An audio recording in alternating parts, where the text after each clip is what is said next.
What's up? It's your girl, Jennifer Watson, here on YouTube School of Magic. So listen here, I'm getting ready to answer one of my most frequently asked questions, and that is, where do you start if you want to begin the path of like an ATR or African traditional religion? There's so many people that are interested in returning back to indigenous spirituality, and the answer is rather long. Okay, and so this video is going to be rather detailed. So, you may want to start and come back and or watch the whole thing at one time, but I'm definitely going to cover a lot of information here, so you're not going to want to miss it. Now, you also are going to want to hit that subscribe button as well, and make sure you turn on your notifications, because periodically I am going to be dropping frequently asked question videos, so that way you can get all the information and deets that you need.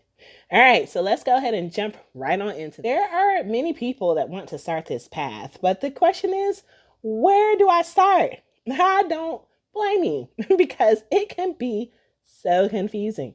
When I started along the path of regular daylight Oisha, it was just kind of happened, right? Because I was already doing hoodoo, and it was like, okay, so what do I do now, right? How do I even find somebody? Who's going to teach me this stuff? And I really honestly just kind of follow my instincts and follow my intuition. But, as African Americans, as Black people, whatever you want to identify yourself as, we have this longing for a connection, and it really honestly starts with our ancestors. So, we're so multi-dimensional, we're multicultural, we're multi-ethnic, and that can in itself be a conundrum. But, a lot of that et cetera, is due to the slave trade, the African diaspora around the world, right? So, if we didn't already originated in different places in the world, we were dropped off in a lot of different places. And so this is where the complication comes in, as far as different paths.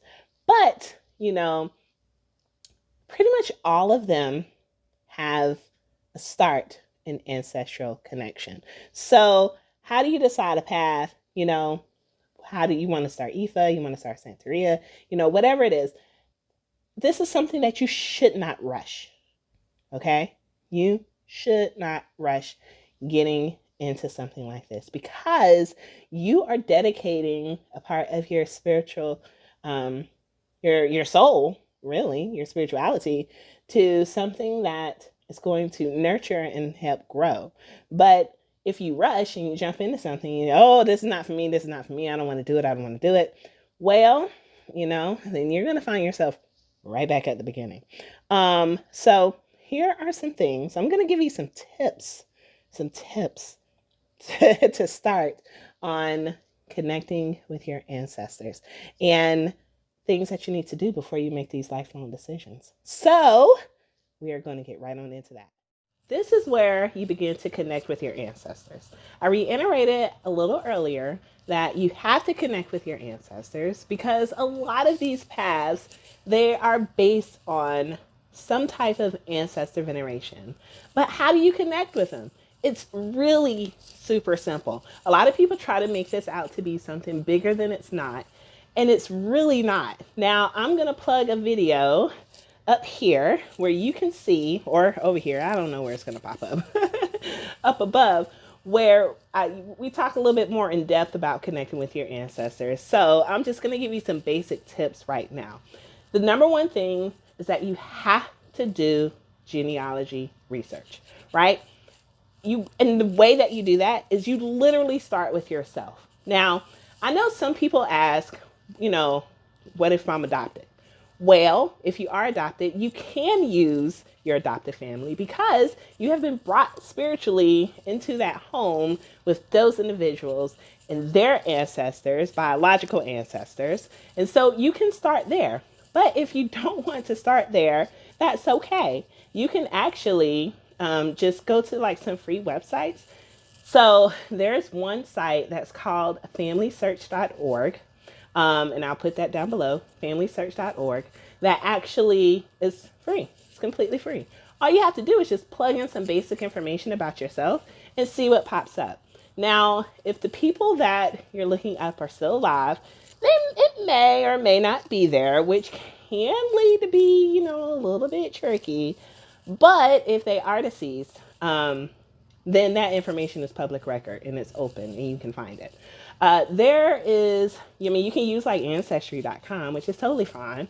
And you can do like DNA tests that way, because I've done the DNA test. My parents have done the DNA test, and that opens up a whole nother plethora of information that could be at your disposal.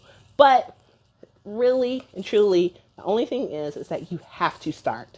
And you have to start with information that you know, even if it is incomplete information, right? So maybe you might know, your grandmother's first name, but you don't really know anything else. Start with that. Or maybe they might have been around, 67 years old. Start with that. It does not have to be perfect. And I think that discourages a lot of people from starting. It's because they don't have perfect information. Start with what you have. I cannot reiterate that enough. Okay.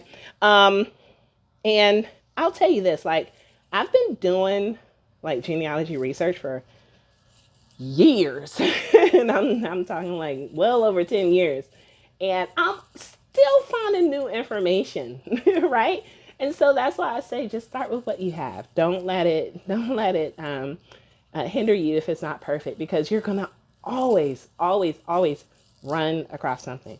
And if you want to adopt ancestors, you can, right? Even if you're not an adopted family and you just want to adopt people, then go for it. But you got to know who you're looking for.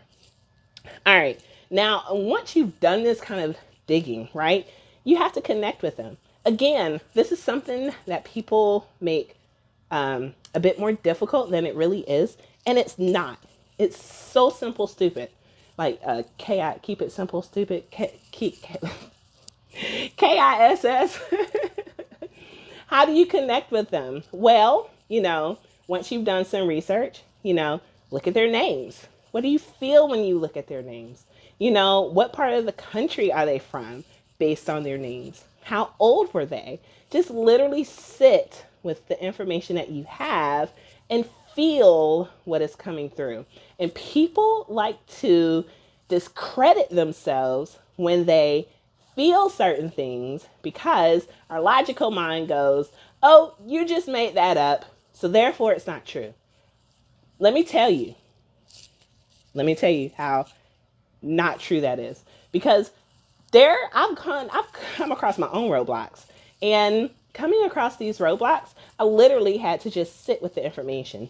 Maybe I did have to stop my research at a point in time, but once I sat with it, I started feeling who they were. I started feeling what kind of life they had, right? And once I started doing that, then I started getting more information. Now, there's this one line in my family where it just completely stops. It completely stops. And I was like, oh my God, I don't know what to do from here. But then I didn't let it get me too down. And once I did sit with it, I had some confirmation come through. I mean, granted, yeah, it was a couple of years later, but I said, oh, I'm not crazy. I said, I'm not crazy. What I felt was actually true. So please, please, please, and I'm telling you this from experience, do what you can as far as feeling, and don't discredit yourself. And once you start to feel, their energy through their names, pictures, locations, things of that nature, then write down those feelings. Because again, you might not get confirmation right then, but you may end up with confirmation that could come down the line, right? And so you don't want to forget what you've been meditating on, especially when you receive the confirmation. And once you do that, create an altar, right? So that way you create an altar. It doesn't have to be pictures. It could literally just be names. It could be figurines that represent your ancestors.